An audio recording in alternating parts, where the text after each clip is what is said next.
दोस्तों आज मैं आपको बताऊंगा कुर्बानी के चंद ज़रूरी मसाइल, और अगर आपको कोई मसला पूछना हो तो इंशाल्लाह आप कमेंट बॉक्स में लिख सकते हैं। इंशाल्लाह वो मसाइल हम आप तक पहुंचाने की कोशिश करेंगे। ज़रूरी मसाइल मैं आपको बताना चाहता हूं, जैसे कि कुर्बानी का वक्त आ रहा है, बकर ईद आ रही है, सुभान अल्लाह, और हमारे लिए खुशी का एक त्यौहार आ रहा है। तो कुर्बानी के वक्त में और बकरा ईद में कुछ लोग ऐसा करते हैं, घरों में अगर मसलन 5 लोग हैं तो 5 लोगों पे कुर्बानी वाजिब है, तो एक इंसान कर लेता है बड़ा, और सब कहते हैं कि बड़ों ने कुर्बानी कर ली तो फिर सब की तरफ से अदा हो गई। ऐसा नहीं होता है मेरे भाइयों, इस्लाम में ऐसा नहीं है। बल्कि इस्लाम में क्या है, शरीयत में क्या है, कानून इस्लाम क्या कहता है, 5 लोग अगर घर पे हैं, 5 लोगों पे कुर्बानी वाजिब है, तो 5 लोग अलग अलग कुर्बानी करेंगे। अब आपके जहन में सवाल उठ रहा होगा, कुर्बानी है किस पर वाजिब, कुर्बानी किस पर वाजिब है? ज़रा देखें, कुर्बानी उसी इंसान पर वाजिब है जिसके पास 7.5 तोला सोना या 52.5 तोला चांदी हो। बात समझ गए, इनकी मिकदार रकम कैश वगैरह हो। अब आप ज़रा देखिए, 52.5 तोला चांदी, 7.5 तोला सोना अगर नहीं है, तो फिर अगर चांदी कुछ कम है, सोना कुछ कम है, तो इन दोनों को मिलाया जाएगा। मिलाने के बाद इनकी इतनी कीमत बन जाती है कि जितने से हम 52.5 तोला चांदी ख़रीद सकते हैं, तब भी आप पर कुर्बानी वाजिब हो जाएगी। अब गालिबन 52.5 तोला चांदी के जो रकम कैश है, गालिबन आप अपने अपने इलाके के एतबार से आप हिसाब लगा सकते हैं। हमारे इलाके में गालिबन 52.5 तोला चांदी तकरीबन 44,000 रुपये हो जाते हैं।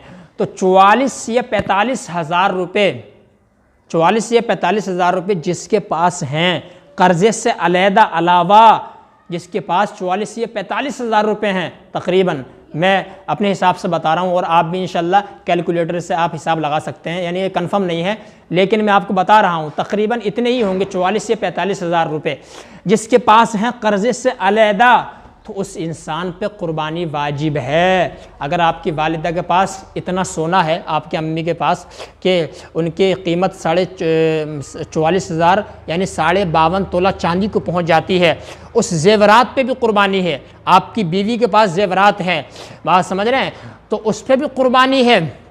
इसके अलावा आपके वालिद साहब हैं, उन पे अलग से है अगर वो मालिक निसाब हैं तो, और मालिक निसाब होता ही वो है जिसके पास 52.5 तोला चांदी 7.5 तोला सोने का जो मालिक हो, उसको कहते हैं मालिक निसाब। और एक आपका भाई है तो वो भी मालिक निसाब है, तो उस पर अलग से कुर्बानी वाजिब होगी। ऐसा नहीं होना चाहिए कि घर में 5 लोगों पे कुर्बानी वाजिब थी और एक इंसान ने कर लिया तो सबके सब बरी ज़िम्मा हो गए। ऐसा नहीं होता मेरे दोस्तों, कुर्बानी सब करें। ये कुर्बानी का जानवर जो है कल क़यामत के दिन पुल सिरात पर आपको बहुत काम आएगा।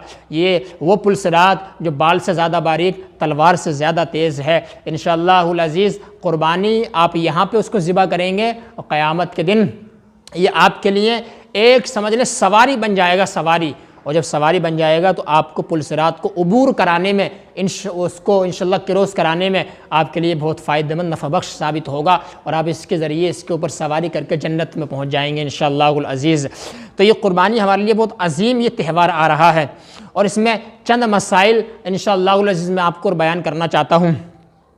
बहुत से लोगों के जहन में सवाल आता है, एक अभी हमसे एक भाई ने पूछा कि हज़रत अगर जानवर के सींग टूट गए तो उसकी कुर्बानी है या नहीं। एक दूसरे भाई ने पूछा कि हज़रत ये बताइए, एक जानवर ऐसा है जिसके सींग जमे ही नहीं, जिसके सींग निकल के ही नहीं आए, जिसके सींग उग कर ही नहीं आए, तो क्या उसकी कुर्बानी जायज़ है या नहीं है? तो मैंने उन भाई को जवाब दिया कि मसला ये है शरीयत में, और सदरुश शरिया अल्लामा मुफ्ती अमजद अली आज़मी रहमतुल्लाहि ताला अलैह ने अपनी किताब में लिखा है कि जिस जानवर के सींग पैदाइशी ना हो, यानी जब वो पैदा हुआ था तो उसके जानवर सींग नहीं थे और उसके सींग जमे भी नहीं, उगे भी नहीं, निकले भी नहीं, तो उस जानवर की कुर्बानी बिल्कुल जायज़ है, उस जानवर की कुर्बानी बिल्कुल जायज़ है।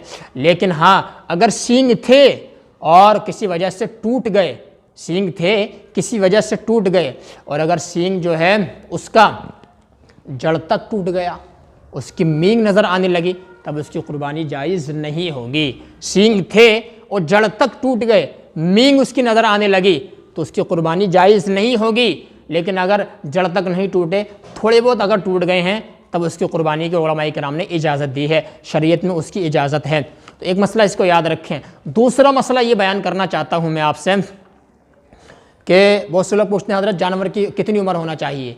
तो जानवर की उम्र ये है कि ऊँट जो है 5 साल का होना चाहिए। ऊँट या ऊँटनी 5 साल से एक दिन भी कम ना हो।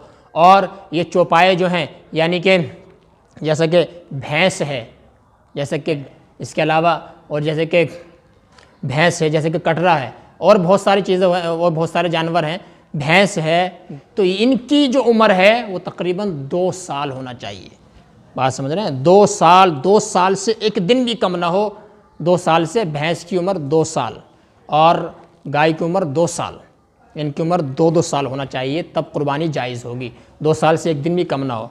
और जो बकरा है, बकरा या बकरी, तो बकरे की जो उम्र होना चाहिए, बात समझ रहे हैं, उसकी उम्र जो है 1 साल हो। 1 साल से अगर बकरे की उम्र एक दिन भी कम हुई तो उसकी कुर्बानी जायज़ नहीं होगी।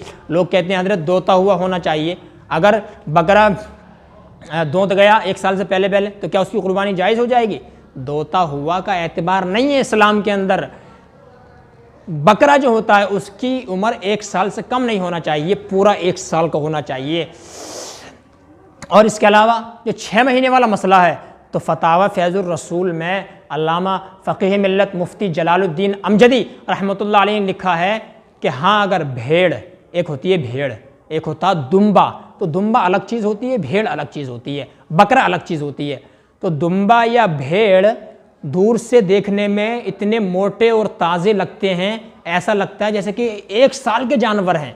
दुम्बा इतना मोटा है, भेड़ इतनी फरबा है, इतनी मोटी है कि दूर से देखने में ऐसा महसूस होता है कि ये 1 साल का जानवर होगा।